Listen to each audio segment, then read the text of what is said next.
Intimacy felt real for a moment, and then silence. The partner who was so close has abruptly retreated. Why does success in a relationship suddenly trigger rejection? This is the dark psychological paradox of emotional withdrawal, a strategic retreat used to reset closeness. So in this explainer, we are going to dissect one of the most confusing and, frankly, painful dynamics in relationships. Why someone you're getting close to suddenly just pulls away. But here's the thing. This behavior isn't really about you, and it's definitely not random. It's a psychological pattern with a name, a mechanism, and yes, a defense. All right, here's our game plan. We'll start with the paradox of intimacy itself. Then we'll look at the anatomy of the retreat. After that, we'll map out the withdrawal mechanism. Then we'll dig into the psychology of the cycle for both people.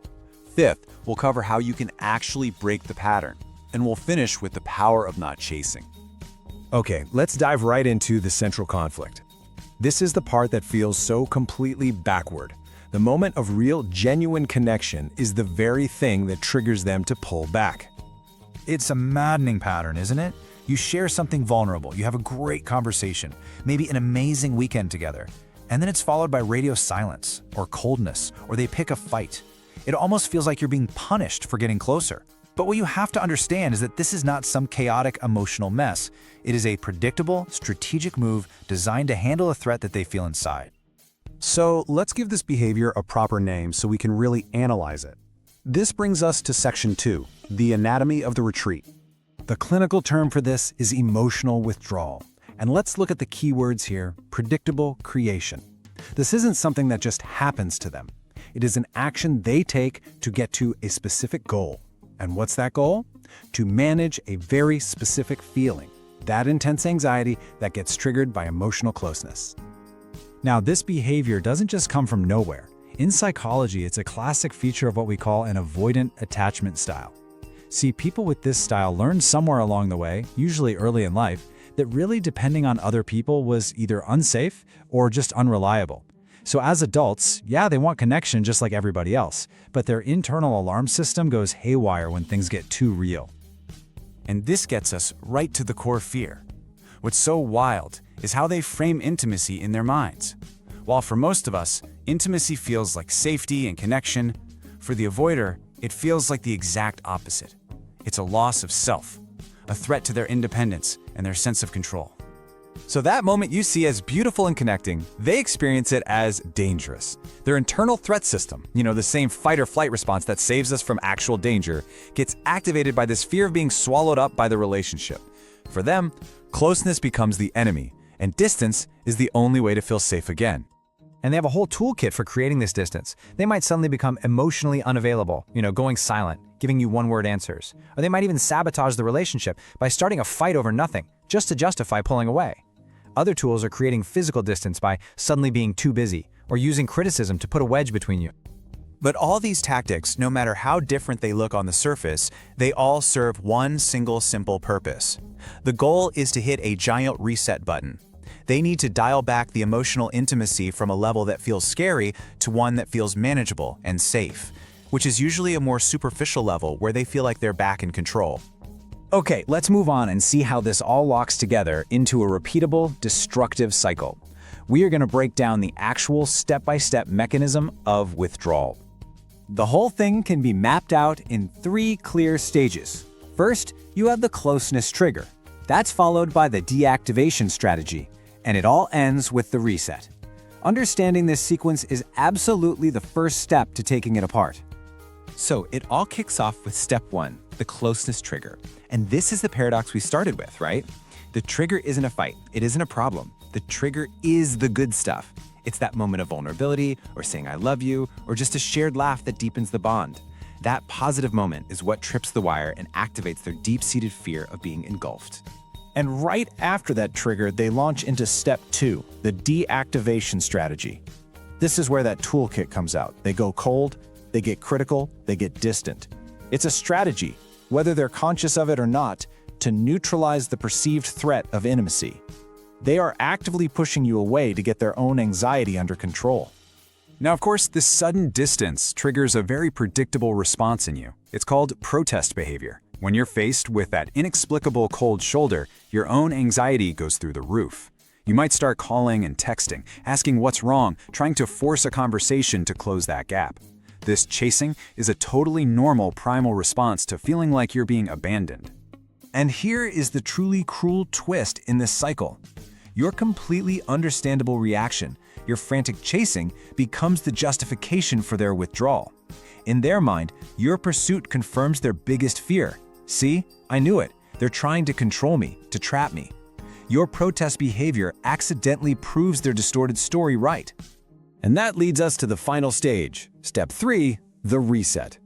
Your chasing justifies their distance, and eventually, you get exhausted, and you might pull back too. The distance has been successfully created. The withdrawer finally feels safe again, their independence intact. The cycle worked perfectly, until the next time you get too close, of course. Now that we've mapped out the what of the cycle, let's get into the why. What are the deep psychological needs that are driving both of you to play your parts in this dance so perfectly? So here's the bottom line. Both partners are operating from completely different and totally conflicting motivations. The withdrawing partner is driven by one thing, preserving their autonomy and regulating that feeling of being overwhelmed. But the target partner is driven by the reactivation of old wounds and a desperate need to resolve their fears of abandonment. You're not even playing the same game. Look, from the withdrawer's perspective, creating distance isn't meant to be malicious. To them, it feels like a vital act of self-preservation. They feel like they are emotionally drowning, and pushing you away is like finally coming up for air. It's the only tool they have to manage the anxiety that intimacy brings up for them. And there's another layer here. Your protest behavior, your chasing, can also serve as what some psychologists call narcissistic supply. It's an ego boost. It proves to them that they're desirable and that they have the power to control the emotional temperature of the relationship. And of course, that just reinforces the behavior. Okay, now let's flip back to the other side. For the person being pushed away, that sudden silence isn't just confusing, it's profoundly triggering. It activates these deep-seated, often unconscious fears of abandonment. This isn't just about this one person. Their distance is poking at a core wound, and it compels you to chase to make that awful feeling go away. And really, this chase is about so much more than just getting your partner back. It's an unconscious attempt at something we call wound resolution. You're not just trying to fix this relationship, you are trying to fix an older, deeper pain. You're trying to finally win the consistent, reliable love that you felt was missing in your past, which makes that urge to chase almost impossible to resist. All right, we've analyzed the problem, the mechanism, and the psychology. Now, we get to the most important part, moving from just understanding this to actually doing something about it. How to break this destructive pattern. The entire cycle, the whole thing, depends on you playing your part. Their withdrawal is the first move, but it's your protest behavior, your chasing, that completes the circuit. So the entire defense comes down to one single critical action. You have to interrupt your own pursuit. You have to refuse to chase. So here is your new playbook, a 3-step counter strategy. First, you identify their deactivation strategy for what it really is. Second, you consciously interrupt your own protest behavior. And third, if and when you feel ready, you actually verbalize the pattern to them. Step 1 is a mental game. It's a shift in perspective. The next time they pull away, you have to consciously identify it.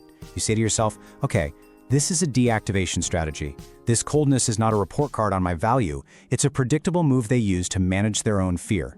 That single act of identification starts to depersonalize their behavior. Now for step 2. This is the behavioral shift. And honestly, it's the hardest part. You have to interrupt that deep instinct to chase. This means you have to learn to sit with your own anxiety. Instead of desperately trying to close the gap they've created, you calmly match their distance. You give them the space they're asking for. So what does not chasing actually look like in real life? It means you don't take the bait when they try to start a fight. You don't send that flood of texts asking for an explanation. Instead, you turn all of that anxious energy inward. You refocus on your own self-care. Go to the gym, call a friend, work on a project. You fill the space they created with your own life. And step 3, this is about mature communication when the time is right. It means calmly naming the pattern, without accusation. You might say something like, I've noticed that when we get closer, you seem to pull away. I'm not going to chase you anymore, but I want you to know that I see this pattern. This simple statement shifts the responsibility for managing their anxiety right back where it belongs, on them. So let's wrap this up by looking at the outcome of this new strategy. Because by refusing to chase, you fundamentally change the entire dynamic. This is the power of not chasing. It is how you reclaim your control. If you only take one single thing away from this entire explainer, please let it be this. The distance they create is not a verdict on you. It is not your fault. It is their desperate and frankly undeveloped mechanism for controlling their own fear. It has always been about their fear, not your worth. First, let's just remember that emotional withdrawal is an avoidance tactic. It is a desperate move to manage their anxiety. It is not, and has never been, an objective measure of your value as a person. And the pattern itself is a closed, self-feeding loop. The closeness you create becomes the trigger. That trigger launches their deactivation strategy. And it is your frantic, yet completely understandable protest behavior, the chase, that keeps the whole cycle going, that validates their retreat. But awareness is what shatters this loop. The moment you can see the withdrawal for what it is, a strategy, you gain the power to make a new choice. You see the role you've been cast in, and you can simply refuse to play the part. Because the conclusion here is as simple as it is powerful. The entire dynamic depends on the pursuit, which means the moment you stop chasing, the pattern is over, the cycle breaks, and you get your power back. And that leaves us with one final, empowering question. If you can fully accept that their retreat is a reflection of their fear and not a referendum on your worth, what happens next? What changes in you, in them, and in the space between you when you finally decide to stand perfectly, peacefully still?